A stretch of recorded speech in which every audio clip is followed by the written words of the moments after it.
So the agenda for tonight is fairly straightforward. Immediately following my opening remarks, we will hear from Dr. Ray Coates to my immediate right here. He will present on the topic wind turbines and health, a review of evidence. I'm not here as someone who can regulate or change, and I think as you heard, make a decision one way or the other. I mean, that's not a power that I have. But what I can do is provide you with a bit of information that I actually had in large part before coming to Ontario. So there was a new one in 08-09. At the back, can you wave? Good, excellent. And in particular, wind farms. Okay, so this one came from absolutely nowhere in 05-06 to something that, people, it wasn't, absolute number one of still food and water, but it was right up there, certainly to the, middle, upper third of topics of interest. So we got busy and started looking at what we could find on wind turbines, where they had been put, and what kind of health effects had been found. And most of the work that we were able to identify that, had looked at these topics was actually European related, because as many of you know, wind turbines have been in Europe for a number of years, decades. And the other interesting perspective, because we were looking at this across Canada, is it came clear to us pretty early on that although there was interest in this issue right across the country, something was very different in Ontario. Very different. My last question is whether you're aware that the wind voice survey that has been conducted here in Ontario, the symptoms reported that are fairly severe with sleep deprivation occur around the 900 meter and beyond. With respect to looking at distance and decibel levels, some of the European studies have shown that if you look at how intense the sound is and the percent of people that report that they can hear the sound, you get a very nice linear relationship. If you then ask whether people are annoyed or upset with the sound or get symptoms associated with the sound, that nice linear relationship starts to disappear or break down. And that's a pretty good sign that there's something else going on here. They're fine when they leave their homes. They're not fine when they go back. They were fine before the turbines started. They're not fine now that the turbines have started. It's a little more serious than the term annoyance lends it to be. And I understand it's an engineering term, but I just wanted to make that clear. The issue is total noise.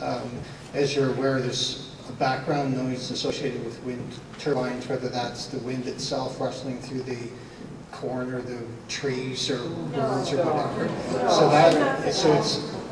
The issue is it's difficult to discern which noise is coming from the wind turbine itself and what is background noise. Different European countries. We're in Ontario and there's lots of wind farms to learn from here. This is serious and these are real people. I know lots of people in this audience suffering from electrical pollution. You have up on your slide, no evidence. Their evidence. This is very distressing. Well, we thank you for coming here tonight. Yes. Thank you. I have one more comment. Health Canada, I sent you this. They state, please ensure that nearby residents are informed that the turbine noises may be audible in terms of low-level, continuous, or intermittent swooshing, as well as at low frequencies. I sent you that. You need to update your slide. Here's another one. Please ensure any communication effort presents factual information with respect to expected noise levels. That's to the residents, including information pertaining to the audibility of operational noises, low-level, continuous, intermittent whooshing, low-frequency noise, and that it includes the potential effects of these noise levels on human health. Health Canada thinks there's human health problems. The last comment, Health Canada advises that this statement, which said there are no peer-reviewed studies, this statement must be revised to indicate that there are peer-reviewed scientific articles indicating wind turbines may have an adverse impact on health. Health Canada has directed this for one of the proponents proposing a wind farm. You said there were no problems out east, sorry, there are. I'm in touch with victims out there. It's not just Ontario, I'm in touch with victims around the world right now. Everywhere the symptoms are the same. And I had one question that we missed, number 4. Can you lead to that question, please? Now it's coming. Were you aware of the clinicians who had validated the symptoms that are all consistent around the world, Dr. Amanda Harry, Pierpont, Nissenbaum, and including our own survey which follows Health Canada's Canada Vigilance Protocol. Do you feel that this is not an alarm going off here? 98 victims and more in the hopper, that we should be urging the government to do these studies. We've been asking for a year, they could have been done by now. How come they're not done? Why that hasn't been done, I have no idea.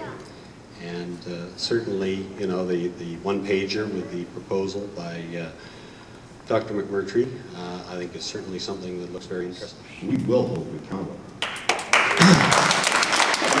I'd like to interact, particularly directly to Dr. Lynn. I'd like to just say, I'm not going to get into anything way off track here, but there's a public health document that I just picked up over that desk over there.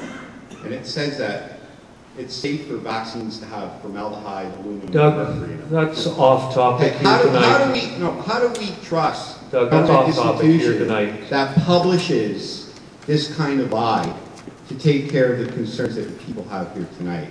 These were people with a child that's sick from this. Another lady's been chased out of her home. How do we trust you? How do we trust? I think, Doug, it's a balance. No reason why a little child like that had to be pushed into an apartment because of windmills, or a hotel because of windmills. And we called the health unit many a times to come out to our place, and they would not come once. The Bruce Peninsula is a limestone geology. Have there been studies done that show the impact of vibrations through the ground, depending on the geology of the area? I can't specifically answer that question. We've seen this stuff for years, right? It's nothing new. What I want to know tonight, what are you specifically going to take from this tonight, and what are you specifically going to be doing from here forward? Because I can't get my head around what your role is. My role is to provide advice and support to Dr. Lynn and her colleagues around the province, and on request to provide advice to ministries. You mean to tell me we can't put these wind farms miles from people? That would eliminate all this problem. And the reason they took democracy out of energy is because of these people. They didn't want to hear from them again. Victims is expected to lead to some sort of change in how wind power is implemented in Ontario.